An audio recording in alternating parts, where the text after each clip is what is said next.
Hello everyone, this is Suvarna and welcome to my YouTube channel medical destination. So इस चैनल पर मैं अलग अलग health related disease condition explain करती हूँ। तो इसमें से एक मोस्ट इंपोर्टेंट टॉपिक है वो है म्यूकरमाइकोसिस, क्योंकि डेली हम लोग न्यूज़ में देख रहे हैं कि हमारे देश में म्यूकरमाइकोसिस स्प्रेड हो चुका है और ये म्यूकरमाइकोसिस फंगल इन्फेक्शन है। म्यूकरमाइकोसिस ये हमारे किसी भी पार्ट पर स्प्रेड होता है यानी कि इन्फेक्शन होता है। तो आज हम लोग इस वीडियो में डिस्कस करने वाले हैं कि म्यूकरमाइकोसिस के कॉजेस क्या है, कॉजेस यानी कि कारण क्या है, देन इसके सिम्टम्स क्या है, सिम्टम्स यानी कि लक्षण क्या है, डॉक्टर क्या इन्वेस्टिगेशन एडवाइस करते हैं, क्या ट्रीटमेंट एडवाइस करते हैं, इसकी पूरी जानकारी आज मैं इस वीडियो में देने वाली हूँ। तो ये वीडियो एंड तक जरूर देखना क्योंकि आज का टॉपिक बहुत ही इंपॉर्टेंट है। म्यूकरमाइकोसिस ये एक फंगल इन्फेक्शन है और इसको ब्लैक फंगस भी बोलते हैं। और ये म्यूकरमाइकोसिस हमारे ब्रेन में, स्किन में, आई में और जो हमारे साइनस है, तो ये साइनस में यानी कि हमारे किसी भी बॉडी पार्ट पर ये जो म्यूकरमाइकोसिस है ये स्प्रेड होता है, यानी इसका हम लोगों को इन्फेक्शन होता है। और म्यूकरमाइकोसिस मोस्ट ऑफ द जिस पर्सन की इम्यूनिटी बहुत ही लो रहेगी यानी कि कम रहेगी, वो पर्सन को ज़्यादा चांसेस रहता है म्यूकरमाइकोसिस होने का। तो अभी हम लोग डिस्कस करने वाले हैं कि म्यूकरमाइकोसिस के कॉजेस क्या है। कॉजेस यानी कि फर्स्ट तो जो सॉइल्ड है यानी कि गिल्ली मिट्टी है वहाँ पे ज़्यादा फंगस तैयार हो जाते हैं और जो रूटिंग वुड है वहाँ पर भी ये ब्लैक फंगस ज़्यादा दिखाई देते हैं। और अगर आप लोग म्यूकरमाइकोसिस पर्सन के कांटेक्ट में आएंगे तो आप लोगों को भी ये म्यूकरमाइकोसिस होने का चांसेस रहता है। और ये म्यूकरमाइकोसिस हमारे पल्मोनरी सेंट्रल नर्वस सिस्टम है वहाँ पे भी इफेक्ट करता है। देन हमारे जो साइनस है तो साइनस पर भी इफेक्ट करता है। हमारे आइज को भी इन्फेक्शन हो जाता है, देन फेस को भी इन्फेक्शन हो जाता है।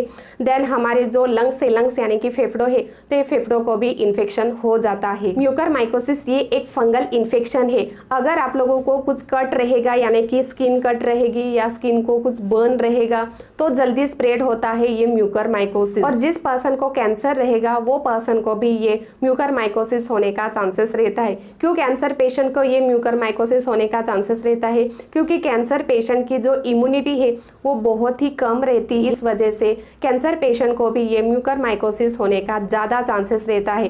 देन जिस पर्सन को डायबिटिक मेलिटस रहेगा तो वो पर्सन को भी ये म्यूकरमाइकोसिस होने का चांसेस रहता है। जिस पर्सन को रिसेंटली कुछ ऑर्गन ट्रांसप्लांट किया रहेगा तो वो पर्सन को भी ज्यादा चांसेस रहता है ये म्यूकरमाइकोसिस होने का। देन लास्ट है जिस पर्सन की इम्यूनिटी बहुत ही लो रहेगी तो वो पर्सन को भी ज्यादा चांसेस रहता है ये म्यूकरमाइकोसिस होने का। तो ये थे म्यूकरमाइकोसिस के कॉजेस यानी कि कारण। अभी हम लोग डिस्कस करने वाले हैं कि म्यूकरमाइकोसिस के सिम्टम्स क्या है, सिम्टम्स यानी कि लक्षण क्या है। तो फर्स्ट तो हमारे जो आंखें हैं तो यहाँ पर स्वेलिंग आती है, स्वेलिंग यानी कि सूजन आती है और बहुत पेन होता है। देन नेजल ब्लीडिंग भी होती है। नेजल ब्लीडिंग यानी कि हमारे नाक में से खून आता है।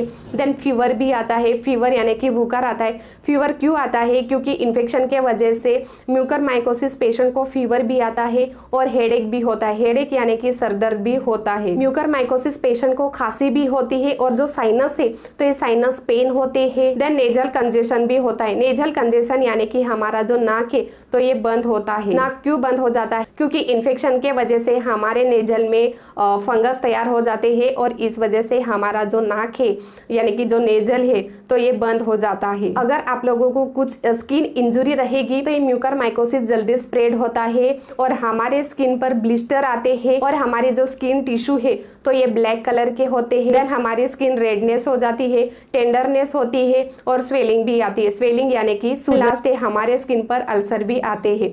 तो ये थे म्यूकरमाइकोसिस के सिम्टम्स यानी कि लक्षण। अगर आपको इसमें से कौन सा भी लक्षण दिखाई देता है तो इमीडिएटली डॉक्टर के पास जाके दिखा बहुत ही जरूरी है क्योंकि ये एक सीरियस डिसीज कंडीशन है। तो अभी हम लोग डिस्कस करने वाले हैं कि डॉक्टर क्या इन्वेस्टिगेशन एडवाइस करते हैं। फर्स्ट तो पूरी हिस्ट्री लेते हैं, then second physical examination check करते हैं। फिजिकल एग्जामिनेशन में हमारे स्किन पर कुछ रेडनेस है क्या या आई को कुछ स्वेलिंग है क्या, ये सब चेक करते हैं।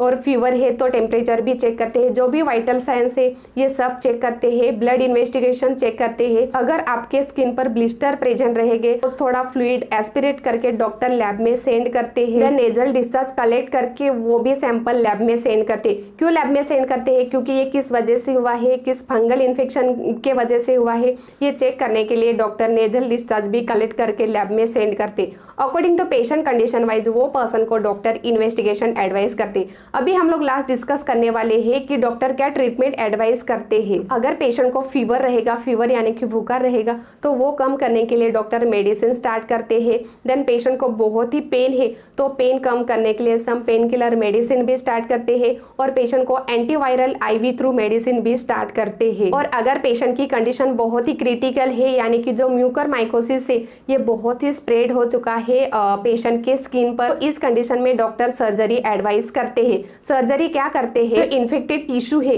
ये इन्फेक्टेड टिश्यू रिमूव करते हैं यानी कि निकालते हैं और डेब्रीमेंट करते हैं और ओरल मेडिसिन भी स्टार्ट करते हैं। तो ये था आज का छोटा सा टॉपिक म्यूकरमाइकोसिस। अगर आपको ये जानकारी अच्छी लगी तो ये मेरा वीडियो शेयर करो, लाइक करो और सब्सक्राइब करना मत भूलो।